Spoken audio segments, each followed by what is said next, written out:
Sorry guys that the camera's just like slightly tilted. Welcome back to my channel though. Today we're going to do another read with me. We're going to do Genesis chapters 5 and 6.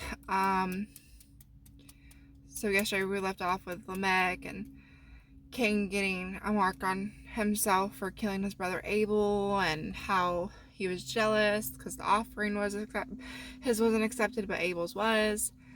I'm sorry, I'm out of breath. It's literally burning the fuck up out here and I don't want to cut my car on because I don't want to waste gas.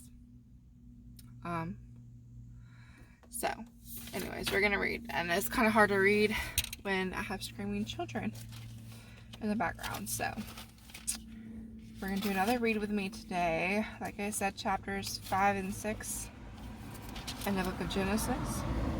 So, we're going to read about the line of Seth, the sons of God and daughters of mankind, and how God warns Noah. So, a little bit of everything, I guess, if you know this book well.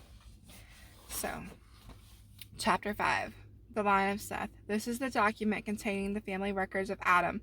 On the day that God created man, he made him in the likeness of God, who created them male and female. When they were created, he blessed them and called them mankind. Adam was 130 years old when he fathered a son in his likeness according to his image and named him Seth. Adam lived 800 years ago after he fathered Seth, and he fathered other sons and daughters. So Adam's life lasted 930 years when he died. People back then, just a note, lived a lot longer than people do today. Like the average lifespan is like 70 years, I think it is. So anyways, Seth was 105 years old when he fathered Enosh. Seth lived 807 years after he fathered Enosh, and he fathered other sons and daughters. So Seth's life lasted 912 years, then he died. Enosh was 90 years old when he fathered Kenan. Enosh lived 815 years after he fathered Kenan, and he fathered other sons and daughters. So Enosh's life lasted 905 years, then he died. Kenan, however you say the name, it's Kenan, was 70 years old when he fathered Mahalalel. Kenan lived 840 years after he fathered Mahalalel, and he fathered other sons and daughters. So Kenan's life lasted 910 years, then he died.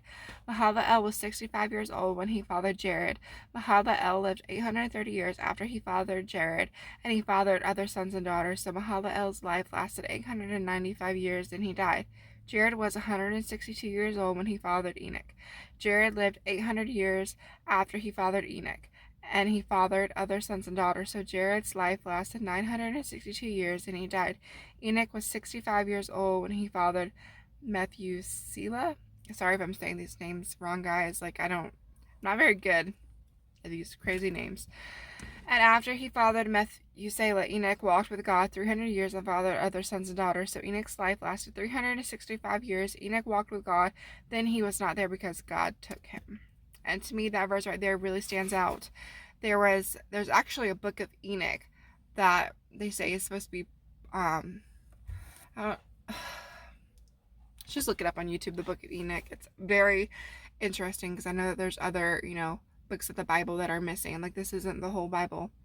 This is just what we have. Things got lost from then and now. Like, that was over thousands and thousands of years ago, and God told these people to write this stuff down in the Bible and put it together. So, back to the story. Methuselah was 187 years old when he fathered Lamech. Methuselah lived 782 years after he fathered Lamech, and he fathered other sons and daughters. So Methuselah's life lasted 969 years, and he died. Lamech was 182 years old when he fathered a son, and he named him Noah, saying, "This one will bring us relief from the agonizing labor of our hands caused by the ground the Lord has caused." Lamech lived 595 years after he fathered Noah, and he fathered other sons and daughters. So Lamech's life lasted 777 years, then he died. Noah was 500 years old, and he fathered Shem, Ham, and Japheth. 6. Sons of God and daughters of mankind. When mankind began to multiply on the earth, and daughters were born to them, the sons of God saw that the daughters of mankind were beautiful, and they took any they chose as wives for themselves. And the Lord said, "My spirit will not remain with mankind forever, because they are corrupt. Their days will be 120 years. So that's basically him saying that we can not live longer than that. Then Nephilim were on the earth both in those days and afterward, when the sons of God came to the daughters of mankind, who bore children to them. They were the powerful men of old, the famous men. Talking about giants and stuff. Judgment decreed. When the Lord saw that human wickedness was widespread in the earth, and that every inclination of the human mind was nothing but evil all the time, the Lord regretted that he had made man on the earth, and he was deeply grieved. Then the Lord said, I will wipe mankind, whom I created, off of the face of the earth, together with the animals, creatures that crawl, and the birds of the sky, for I regret that I made them. Noah, however, found favor with the Lord, because he was good. Now we're going to talk about how God's going to warn Noah, how Noah's going to build the ark. He's going to take 8 family members with him, which is his wives, his sons, and his son's wife. So, God warns Noah. These are the family records of Noah. Noah was a righteous man, blameless among his contemporaries. Noah walked with God, and Noah fathered 3 sons, Shem, Ham, and Japheth. Now the earth was corrupt in God's sight, and the earth was filled with wickedness. God saw how corrupt the earth was, for every creature had corrupted its way on the earth. And God said to Noah, I have decided to put an end to every creature, for the earth is filled with wickedness because of them. Therefore I am going to destroy them along with the earth. Make yourself an ark of gopher wood. Make rooms in the ark and cover it with pitch inside and out.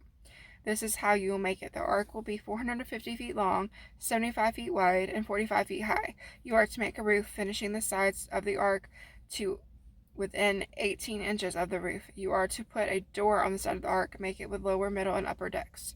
Understand that I am bringing a flood waters on the earth, to destroy every creature under heaven with the breath of life in it. Everything on earth will perish, but I will establish my covenant with you, and you will enter your ark with your sons, your wife, and your sons' wives.